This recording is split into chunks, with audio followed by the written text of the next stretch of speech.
আসসালামু আলাইকুম রহমতুল্লাহ বারাকাত।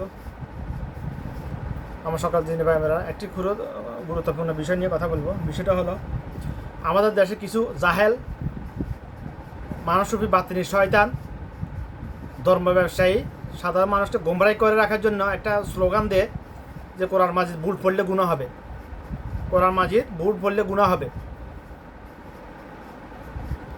মানে এই ফতুয়াটা দিয়ে সাধারণ মানুষের কলবে এমন ডর ঢুকিয়ে দিছে যে মানুষ ধরে ভয় আর কোরআন মাজিদ ধরেও না অনেকে, যে ভুল পড়লে তো গুনাহ হবে।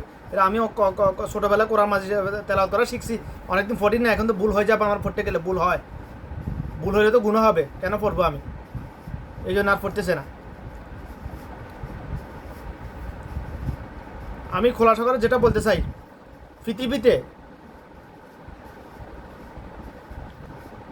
1500 বছর আগ থেকে এ পর্যন্ত এবং কিয়ামত পর্যন্ত যত আদম সন্তান দুনিয়াতে এসেছে, এসে গেছেন, আসবে সবাই কোরআন মাজিদের ছাত্র, একমাত্র ইল্লা সাল্লাল্লাহু আলাইহি সাল্লাম, রাসূল সাল্লাল্লাহু আলাইহি সাল্লাম ব্যতীত, আল্লাহ রাসূল সাল্লাল্লাহু আলাইহি সাল্লাম ব্যতীত পৃথিবীতে যত আদম সন্তান এসেছে ওনার পরে, অর্থাৎ উম্মতে মুহাম্মাদি যত উম্মতে মুহাম্মাদি এসেছে, আসবে, কিয়ামত পর্যন্ত আসবে, এসেছিলেন, সবাই কোরআন মাজিদের ছাত্র, সবাই কোরআন মাজিদের ছাত্র, কেউ কোরআন মাজিদের ওস্তাদ নয়। এখন আমি একটা শিশু যখন মাতৃভাষা বলা শিখে, আস্তে আস্তে তার বয়স যখন একটু হয় 3 বছর 4 বছর হয়, তখন তাকে আমরা স্বরবর্ণ ব্যঞ্জন বর্ণ এগুলো শিখাই। একটা একটা অক্ষর তার মুখ থেকে উচ্চারণ করতে তার অনেকদিন সময় লাগে, অনেকবার বলার পরে মুখ থেকে উচ্চারণ হয়, উচ্চারণ শুদ্ধভাবে হওয়ার পরে তাকে আমরা লিখা শিখাই। একটা অক্ষর লিখা শেখানোর জন্য তার পিছনে কত মেহনত করা লাগে, কত যে তার ভুল হয়, বাঁকা তেরা, কত হাজারবার লেখার পরে একটা অক্ষর সে সঠিকভাবে সিধা করে লিখতে পারে, কারণ সে ছাত্র, শিখতেছে। এখন তাকে যদি বলা হয় এই তুমি ভুল করলে হবে না, ভুল করলে তুমি সামনে আগাইতে পারবে না, সে উল্টাপাল্টা কথা তার কলমে ঢুকিয়ে দেওয়া হয়, সে কি আর সংশোধন করার চেষ্টা করবে? যেহেতু ভুল করলে তার সে কথা শুনতে হবে, সে আর ভুলও করবে না, কিছুই করবে না। সেম একই অবস্থা ধর্ম ব্যবসায়ীরা সাধারণ মানুষের কলমে এমন এক ডর ঢুকিয়ে দিয়েছে, মানুষরূপী কিছু বাতিনি শয়তান জাহেল, ওরা আলেম নয়, ওরা আলেমের লেফাজদারি জাহেল। আলেম শব্দের অর্থ শুধু একটাই বুঝি আমি, যে আল্লাহর কালাম জানে বুঝে সে আলেম, যে আল্লাহর কালাম জানে বুঝে মানে সে সাহাবীদের নিয়ে আলেম, যে আল্লাহর কালাম জানে বুঝে মানে না সে আবু জাহেলের নিয়ে আলেম। আবু জাহেল আলেম ছিলেন, আল্লাহর কথা জন্মসূত্রে বুঝতেন আবু জাহেল, কিন্তু ইমান নাই, এই জন্য আবু জাহেল মূর্খের বাপ। তো ধর্ম ব্যবসায়ীরা কি বলতেছে আমাদেরকে ছোটবেলা থেকে শুনিয়ে এসেছি, আমি বাস্তব বলতে চাই, প্র্যাকটিক্যাল বলতে চাই, কারণ নাম তো নিতেছি না, ধর্ম ব্যবসায়ীদের কথা বলছি। যেহেতু বাংলাদেশে 99 জনের ধর্ম ব্যবসায়ী বাংলাদেশে, আলেমের লেফাজদারি জাহেল। আমাদের এলাকায় এক জাহেল, এক আলেমের লেফাজদারি মানুষের বাতিনি শয়তানকে আমি বিগত 2 মাস আগে থেকে কয় বাজতে বলছি, আমি বুখারী শরীফের সকল খণ্ড নিতে চাই, কোন প্রকাশনী এটা ভালো হবে, উত্তম হবে, যেহেতু তোরা মুখস্থ বিদ্যার আলেম, পড়ালেখা করছ, আমাকে বলে, তো বলে নাই আজ পর্যন্ত, আমাকে অনেকবার মেসেজ দিছে, আমি বলে নাই, কেন বলবে? হাতে নিজে জানে না, বলবে কিভাবে আমাকে? আমি আসলে মূলত হাতে পরীক্ষা করার জন্য কথাটা বলছি, আমি জানি না যে এরকম কিছু নয়, আবার আমি জানি না যে এরকম কিছু নয়। বুখারী শরীফ আমার কাছে আছে, ওটা তো সনদ নাই, জন্য আমি ওটা পড়ি না, উল্টাই না, আমি ওটা তো সনদ নাই। সনদ মজবুত থাকতে হবে যে কোনো হাদিসের। তো যাই হোক, ধর্ম ব্যবসায়ীরা কি বলতেছে, আরে ভুল পড়লে গুনাহ হবে, কোরআন মাঝে ভুল পড়লে গুনাহ হবে, কোরআন মাঝে না বুঝে পড়লে কিছু হবে না। সাধারণ মানুষের কলমে এই ডরটা ঢুকিয়ে দিয়ে ধর্ম ব্যবসায়ীরা সবাইকে বিভ্রান্ত করে রেখেছে, ফ্রদবশ করে রেখেছে, জাহেল বানিয়ে রেখেছে। এখন কেন এরকম করে রেখেছে? ধর্ম ব্যবসায়ীরা কেন এই কথা বলে? সবাই যদি আল্লাহর কালাম জাননেওয়ালা সমাজ মেওয়ালা আলেম হয়ে যায়, ওদের ধর্ম ব্যবসা বন্ধ হয়ে যাবে, তো ওদের ওয়াজ মাহফিলের নামে ধর্ম ব্যবসা বন্ধ হয়ে যাবে, তাবিজ বেচা, বেচা নিয়ে নামে ধর্ম ব্যবসা বন্ধ হয়ে যাবে, মিলাদের নামে ধর্ম ব্যবসা বন্ধ হয়ে যাবে, খতমে তরাবির নামে ধর্ম ব্যবসা বন্ধ হয়ে যাবে, কে মারা গেলে চলে ধর্ম ব্যবসা বন্ধ হয়ে যাবে, খতম তরাবির নামে, কোরআন খতমের নামে, চল্লিশ দিনিয়া 15 দিনিয়া বার্ষিক এগুলোর নামে ধর্ম ব্যবসা বন্ধ হয়ে যাবে। এই বাপের নামে মন লাগা, বাপ মরে গেছে, এগুলোর নাম বন্ধ হয়ে যাবে এদের। এই জন্য ওদের এমন এক চক্রান্ত আজকে থেকে না, শতাব্দী বছর আগে থেকে, শত বছর আগে থেকে এই চক্রান্ত চলিয়ে এসেছে বাংলাদেশে। আর এই চক্রান্ত করতে করতে এটা এমনভাবে প্রতিষ্ঠিত হয়ে গেছে, সাধারণ মানুষ এখন কিছু জানে না। সাধারণ মানুষ এখন বিদাতকে মনে করতেছে সহিহ হাদিসে মনে করতেছে বিদাত। আফসোস, এই জন্য তো আল্লাহ রাসূল সাল্লাল্লাহু বলছেন, আল্লাহ পাক সর্বপ্রথম জাহান্নাম উদ্বোধন করবেন এই ধর্ম ব্যবসায়ীদেরকে দিয়াই। হাদিসের বাংলা অনুবাদ হলো ধর্ম ব্যবসায়ী। এই ধর্ম ব্যবসায়ীদেরকে দিয়ে, অর্থাৎ আলেম, যে এলেম গ্রহণ করেছে কিন্তু যেরকম জেনেছে বুঝেছে ওইরকম মানুষের সামনে উপস্থাপন করে নাই। এলেম গ্রহণ করেছে কিন্তু কথা বলেছে টাকা উপার্জনের জন্য, মানুষকে দেখানোর জন্য, লোক দেখানোর জন্য। ওই ধরনের ধর্ম ব্যবসায়ীদেরকে দিয়াই জাহান্নাম সর্বপ্রথম আল্লাহ পাক উদ্বোধন করবেন, তারপরে স্টেপে স্টেপে আসবে একটার পর একটা। কথা আমার নয়, কথাগুলো আল্লাহ রাসূল সাল্লাল্লাহু আলাইহি ওয়াসাল্লামের। আল্লাহ পাক সর্বপ্রথম জাহান্নাম উদ্বোধন করবেন এই ধর্ম ব্যবসায়ীগুলোকে দিয়াই, ধর্ম ব্যবসায়ীদেরকে দিয়ে। ধর্ম ব্যবসায়ী সর্বপ্রথম তৈরি সৃষ্টি হয়েছে, বের হয়েছে বাংলাদেশ থেকে। অনারব দেশগুলোতে ধর্ম ব্যবসায়ী, আরব দেশে ধর্ম ব্যবসায়ী নেই। কারণ আরব দেশে সবাই জন্মসূত্রে আল্লাহর কালাম জানে বুঝে, মানে না আরই আবু জাহেল মার্কা আর কি বেশিরভাগ। এখন কে কার কাছে বিক্রি করতে পারবো? তো বাংলাদেশে যেহেতু সাধারণ মানুষ আল্লাহর কালাম জানে না বুঝে না, এই জন্য ধর্ম ব্যবসা রমরমা চলছে। দেহ ব্যবসায়ীদের চাইতে নিকৃষ্ট, ধর্ম ব্যবসায়ীদের চাইতে লক্ষ কোটি গুণ বেশি নিকৃষ্ট আল্লাহর কাছে। কারণ একজন দেহ ব্যবসা সারা জীবন দেহ বিক্রি করেছে, যদি সে তওবা নসুহা করে আল্লাহ সাথে সাথে তাকে মাফ করে দিবে। এটাই সহিহ হাদিস, এটা আল্লাহ রাসূল সাল্লাল্লাহু আলাইহি ওয়াসাল্লাম বলে গেছেন।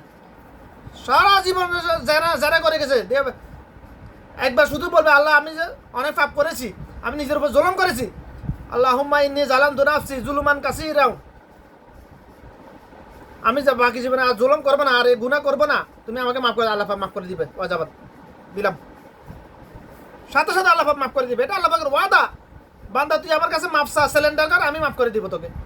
দুনিয়ার হুলিস না, দুনিয়ার কোনো অপরাধ সিলিন্ডার নিজে আত্মসমর্পণ করলে তাকে কোর্টের রায় দিয়ে জেলে ঢুকা ধরে। কিন্তু আল্লাহর বিধান এরকম নয়। আল্লাহর কাছে কেউ যদি আত্মসমর্পণ করে আল্লাহ পাক সাথে সাথে তাকে মাফ করে দেয়। শুধু মাফ করে দেন না, সুবহানাল্লাহ, শুধু মাফ করে দেন না, তার অতীতের সব গুনাহকে নেকিতে পরিবর্তন করে, কনভার্ট করে তার আমলনামা লিখে তুলে দেয়। সুবহানাল্লাহ, সুবহানাল্লাহ। আল্লাহ পাকের রহমত, এটা বান্দা কল্পনা করতে করা সম্ভব না। আল্লাহ পাকের 100টা রহমত থেকে 100টা ভালোবাসা থেকে শুধু একটা ভালোবাসা দুনিয়াতে মাখলুকাতের মধ্যে দেওয়ার কারণে মানুষের প্রতি মানুষের এত মায়া মহব্বত। স্বামী স্ত্রীর জন্য মা বাবা সব ছেড়ে দিতেছে।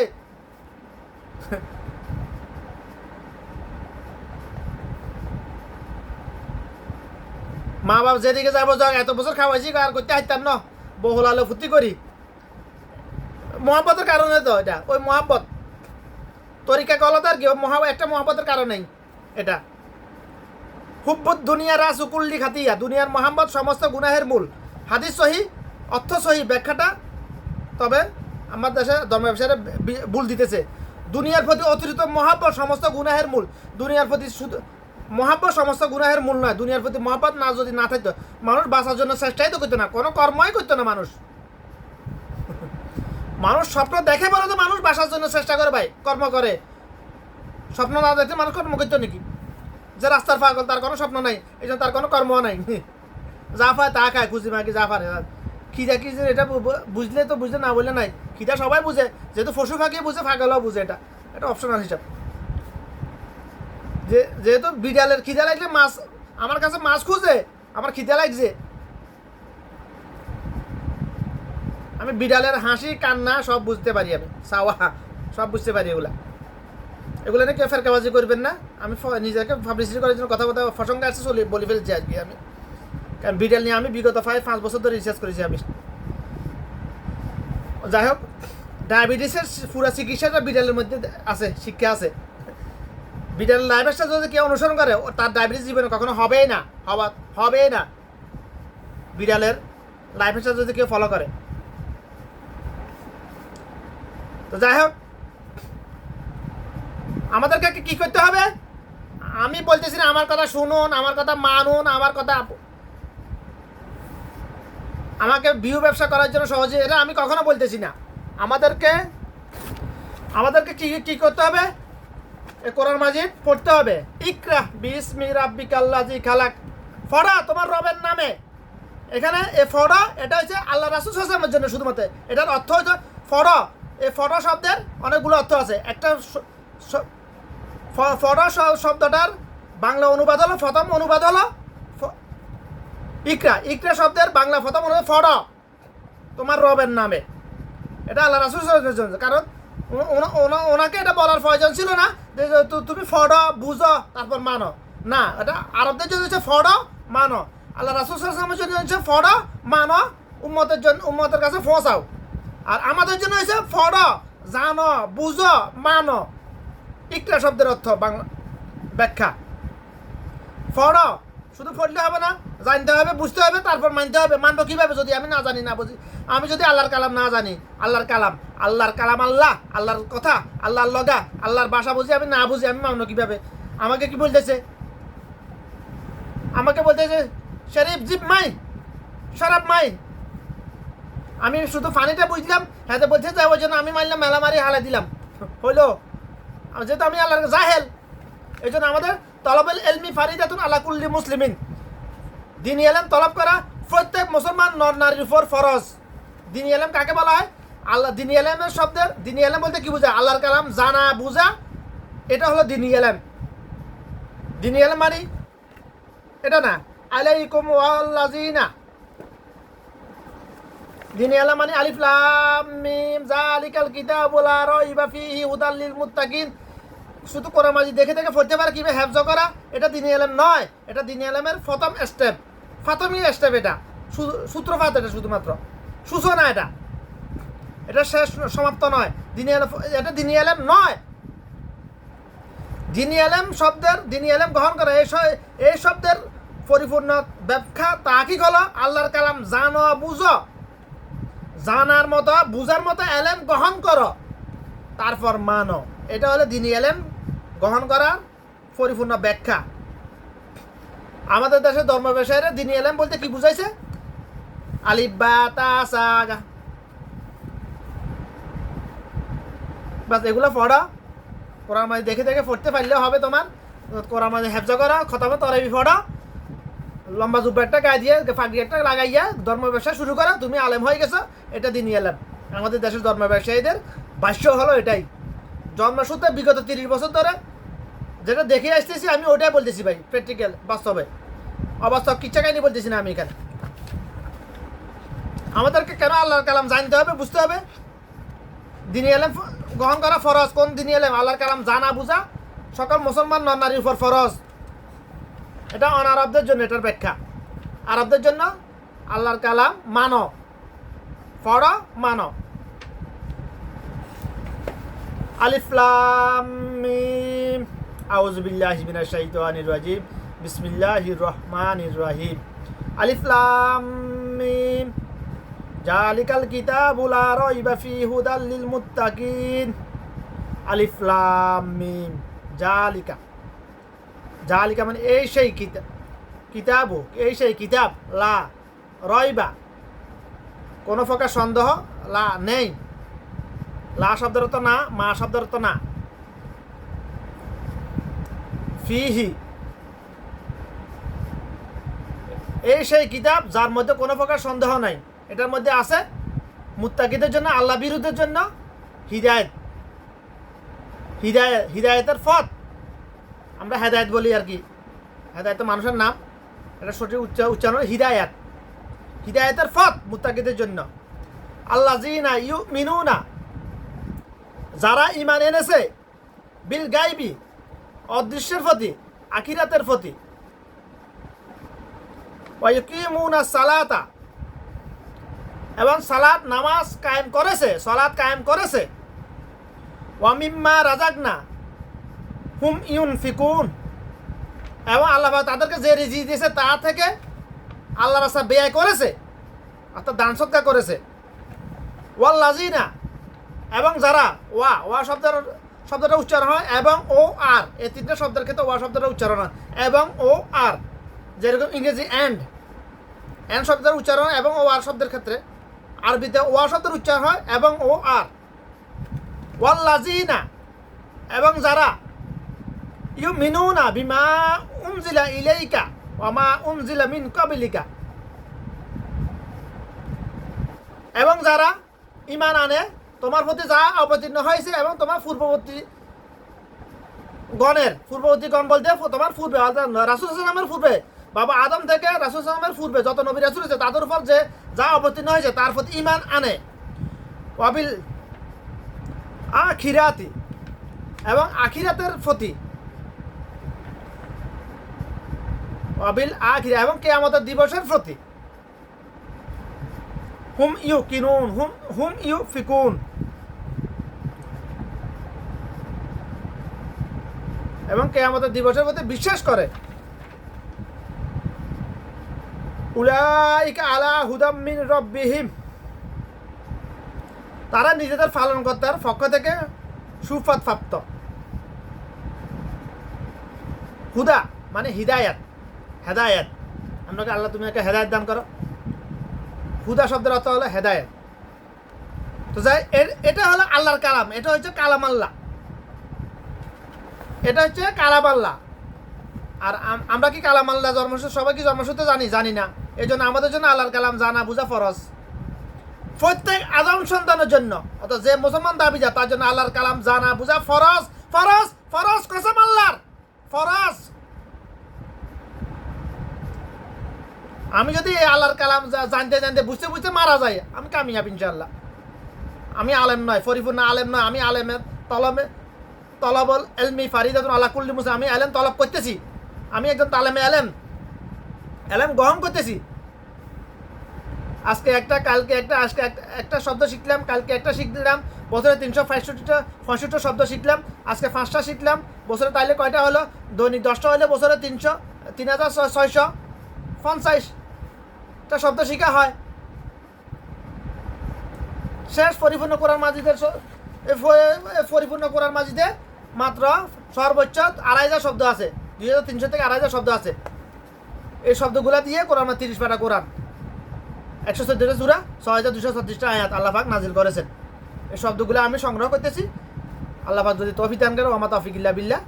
লাগবে আমার বছর, মিনিমাম 1 বছর লাগবে, 1 বছর, 1.5 বছর, 2 বছর লাগতে পারে, কারণ অনেক লম্বা জোড়া হিসাব। এই শব্দগুলো তাহকিক করতে হবে, এগুলার ব্যাখ্যা বুঝতে হবে শব্দের আগে পিছে, কারণ একটা কোরআন মাজিদ, আল্লাহ পাকের কোরআন মাজিদের একটা শব্দের অর্থ শব্দের আগে পিছে কোন শব্দ আছে এটার উপর নির্ভর করে ভিন্ন ভিন্ন হয়, অনুবাদ ভিন্ন ভিন্ন হয়। তো এগুলা 400 মিয়া জাস্টিফাই করে, মিয়া তো সম্ভব না কারো পক্ষে। যতটুকু আল্লাহ তৌফিক দেয় এগুলা জাস্টিফাই করতে হবে, রিফ্রেশ করতে হবে, রিপেয়ারিং করতে হবে, এগুলাকে সংশোধন করতে হবে। সংযোজন বিয়োজন নয়, সংশোধন করতে হবে বারবার করে। ইনশাআল্লাহ আমার পরে আগামী প্রজন্মের জন্য যাতে আমি একটা সহজ সরলভাবে বোঝার জন্য, আল্লাহর কালাম জানা বুঝার জন্য, মানার জন্য একটা কোরআন মাজিদ লিপিবদ্ধ উপস্থাপন করতে পারি মানুষের সামনে, বিনিময়ে একমাত্র আল্লাহর কাছে পাওয়ার আশায় করতেছি আমি এটা। আমাকে নিয়ে যে মন্তব্য করবে আমার কিছু আসে না, এগুলার ধর্মব্যবসায়ীরা ফেতনাবাজি করবেই, স্বাভাবিক এটা। বিদ্যার্থীরা ফেতনাবাজি করবে, কারণ বিদ্যার্থীদের সুন্নাতের কথা শুনলে শরীরে জ্বালা শুরু হয়ে যায়। বিদ্যার্থীদের শরীরে সুন্নতের কথা শুনলে বিদ্যার্থীদের শরীরে জ্বালা শুরু হয়ে যায়। আর যারা সুন্নাহ মোতাবেক চলে তাদের বিদ্যার্থীর কথা শুনলে শরীরে জ্বালা শুরু হয়ে যায়, মেজাজ গরম হয়ে যায়, এটাই স্বাভাবিক। তো যদি আল্লাহ পাক যদি আমাকে তৌফিক দান করে, ইনশাআল্লাহ আগামী প্রজন্মের জন্য একটা সহজ সরলভাবে বাংলা অনুবাদ, বাংলা ভাষা বোঝার জন্য উপস্থাপন করবো ইনশাআল্লাহ, যদি আল্লাহ চায়। যদি আল্লাহ পাক চায়, আল্লাহ পাক চাইলে করতে পারবো, নাহলে আমি করতে পারবো না। এটা আমি 100% কনফার্ম। মিয়া এটা আমার উপর ইমান আছে, যারা পরিমাণ এখানে আমার কোনো সন্দেহ নাই, শখ নাই।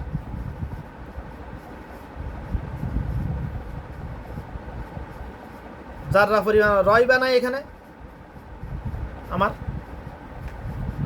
শব্দগুলো সংগ্রহ করতেছি আমি এখন।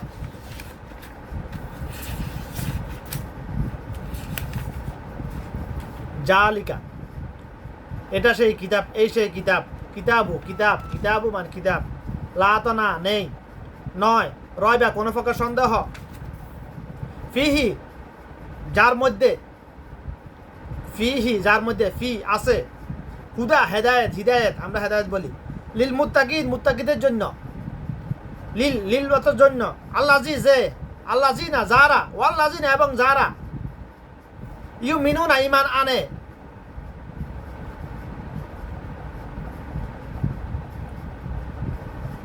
হুম ইউমিনুন যারা ঈমান এনেছে, বিল বিষয়ে কিংবা কোনো কিছুর প্রতি, কোনো কিছুর উপর, গায়বী অদৃশ্যের উপর আমাদেরকে ঈমান আনতে হয় সর্বদা অদৃশ্যের উপর। কারণ আলমে বরজাক মানে তো অদৃশ্য, গায়েব। অর্থাৎ কবরের জীবন মানে তো, আখিরাতের জীবন মানে তো অদৃশ্য আমাদের জন্য। অদৃশ্যের উপর আমাদের ঈমান আনতে হবে। আল্লাহ পাক এখানে কেন বলেছেন, একটা এই কথাটা না বললে আমার নয়। আল্লাহ পাক এখানে কেন বলেছেন আলিফ লাম মিম, এটার অর্থ আল্লাহ পাক ছাড়া কেউ জানে না। জালিকাল কিতাবুল লা রাইবা ফীহি হুদাল লিল মুত্তাকিন, এই সেই কিতাব, এটাই সেই কিতাব যার মধ্যে কোনো প্রকার সন্দেহ নাই, যার মধ্যে জাররা পরিমাণ কোনো সন্দেহ নাই। আল্লাহ পাক শুরুতে কেন এটা বলেছেন?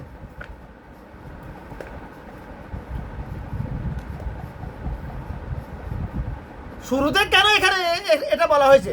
কারণ এখানে এটা আল্লাহ পাক নির্দেশনা দিতে দেন উম্মতে মুহাম্মদের জন্য, এটাই সেই কিতাব যার মধ্যে যারা পরিমাণ কোনো সন্দেহ নেই। অর্থাৎ এই কিতাবে যা আছে তা দিনের আলোর মতো সত্য।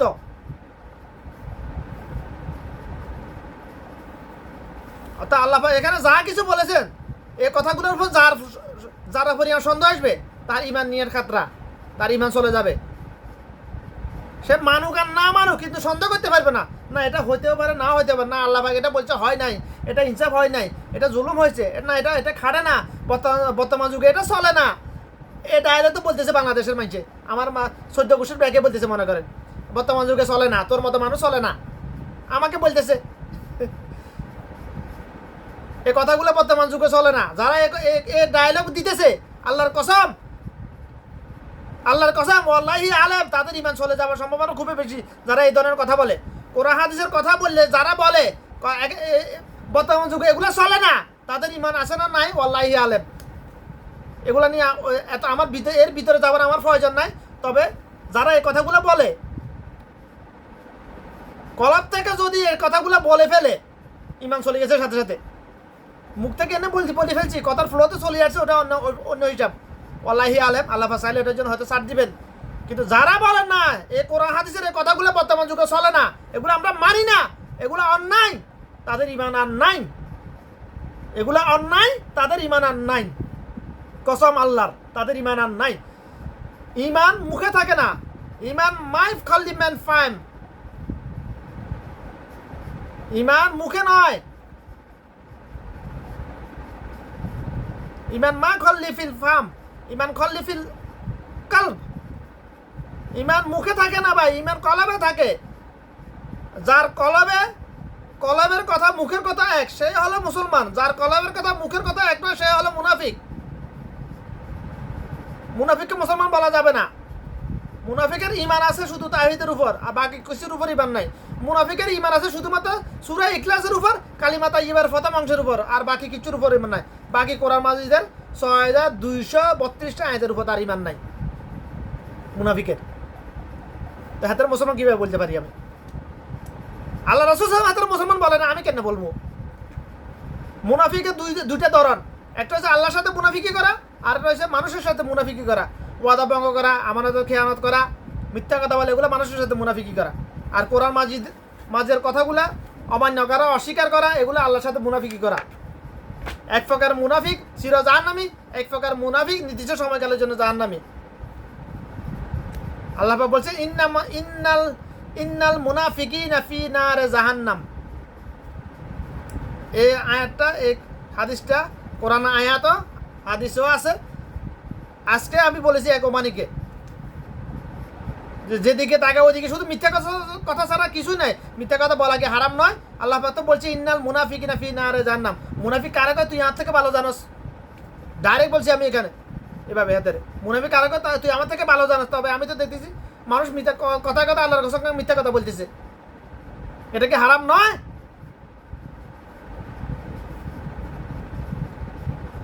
তখন হাতের কলবে ঢুকছে সাময়িক সময়ের জন্য কথাগুলা। হাতের বলি না, আমি বিভিন্ন প্রসঙ্গে বলছি কথাগুলা, যে আশপাশে যেদিকে যায় যেদিকে তাকায় শুধু মুনাফিকে নজর আসে। আমার আসলে মুনাফিক আমি আমি দেখতেছি না, এ চোখ দিয়ে আমি মুনাফিক দেখতেছি না, এ চোখ দিয়ে দেখতেছি মুনাফিক আমি। এই জন্য আমি শুধুমাত্র এই বয়ে একটা হাদিস, যে হাদিসে বর্ণনা করতে গিয়ে আবু হুরায়রা রাদিয়াল্লাহু তাআলা 4 বার বেহুশ হয়ে গেছিলেন, যে আল্লাহ পাক সর্বপ্রথম জাহান্নাম উদ্বোধন করবে ধর্ম ব্যবসায়ীদেরকে দিয়া। ওই হাদিসের বাংলা মানে তাকিক হলো এরকম, ব্যাখ্যা হলো এরকম, ধর্ম ব্যবসায়ীদের কথা বলা হয়েছে ওই হাদিসে। প্রথমে ধর্ম ব্যবসায়ীদের কথা বলা হয়েছে, তারপর অত্যাচারী শাসক, তারপর লোক শহীদ, যে লোক দেখানো মানুষকে দেখার জন্য শহীদ হয়েছে, তাদেরকে কথা বলা হয়েছে ওই হাদিসে। ওই হাদিসে শোনার পরে আমি এলেম গ্রহণ করা বন্ধ করে দিয়েছি, কারণ ভয়ে নিজে বাঁচার জন্য। যা আলেমও হইতাম না, তাহলে এই হাদিসটা আমার জন্য আর প্রযোজ্য হবে না, সুযোগ নেই আর। আলেমও হবো না আমি আর।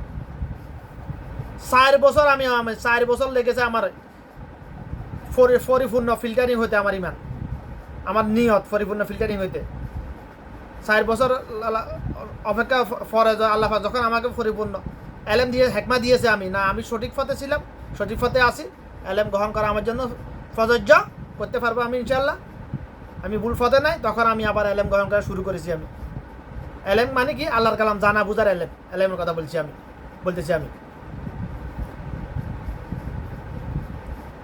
4 বছর আমি কথা বলি নাই। আমার ইউটিউব চ্যানেল, আমার ফেজ আমি রিসেন্টলি চালু করেছি 4 মাস আগেও ছিল, ওটা আমি বুঝতাম না এত কিছু, ওটা কীভাবে চালু করে জানতাম না। যাই হোক, বিজনেস পেজ চালু করে ফেলেছিলাম, যা আমি এত কিছু জানতাম। ইউটিউব চ্যানেল আমার 6 বছর আগে থেকে, আমি 4 বছর কথা বলি নাই মাঝখানে। আমি কেন চ্যানেল চালু করেছি? ভিউ ব্যবসা করার জন্য নয়। আমি যখন দেখতেছি যে আমাকে আল্লাহ যে এলেম দিয়েছে, হেকমা দিয়েছে, এটা সবার মধ্যে নাই, অদৃশ্য, এটা সবার মধ্যে নাই। এটা যে একটা শব্দ কোরআনে, একটা শব্দ একটা যে কোনো একটা হাদিস শুনলে ওটার ব্যাখ্যা দিতে পারি আমি ঘন্টার পর ঘন্টা। যখন আমি এটা নিজের মধ্যে খুঁজে পাইলাম, তখন আমি এলেম গ্রহণ করা শুরু করেছি। না, আমাকে তো এলেম গ্রহণ করতে হবে, নিজে বাঁচতে হলে, বা নিজের বাঁচলে বাপের নাম, বাঁচতে হলে তো করতে হবে আমাকে, নাহলে আল্লাহ পাক যদি আমাকে ধরে, তোকে আমি এলেম দিয়েছিলাম, হেকমা দিয়েছিলাম, মানুষের সামনে উপস্থাপন কেন করিস নাই? নিজে বাঁচার জন্য মাঝে মধ্যে কথা বলি, বাস এতটুকুই। কে মানবে না মানে ওটা তো আমার দায়িত্ব না। নূহ আলাইহিস সালাম 800 বছর দিনে দাওয়াত দিছেন, মাত্র অল্প কয়জন, 70-80 জন দিন কবুল করেছেন। নিজের আপন ছেলের দিন কবুল করেন নাই, ইমানে সাহেদলা আসে না। তো আমি কোন ক্ষেত্রে মূল বেগুন হলাম? আমি তো কোনো নবী রাসূল না, কোনো কিছু নয়, কোনো বড় মানুষ, কোনো জুব্বাওয়ালা আলেমও নয়। আমি শুধু আমি একজন সাধারণ নগণ্য উম্মত মুহাম্মাদি, বাস রাসূল সাল্লামের নগণ্য একজন উম্মত আমি, এতটুকুই। যদি আল্লাহ চায় কোনো এক সময়, যদি আল্লাহ চায়, তাহলে আমার কথা সবার কলবে ঢুকবে, এক সময় কানে যাবে ইনশাল্লাহ, কলবে যাবে, ঢুকবে ইনশাল্লাহ, যদি আল্লাহ চায়। এটা আমার ক্ষমতা না, যে কথা বলার ক্ষমতা আছে আমার, মাঝে মধ্যে বোবা হয়ে থাকি আমি ভাই, কসম আল্লাহ, এটা সত্যি বলতেছি আমি।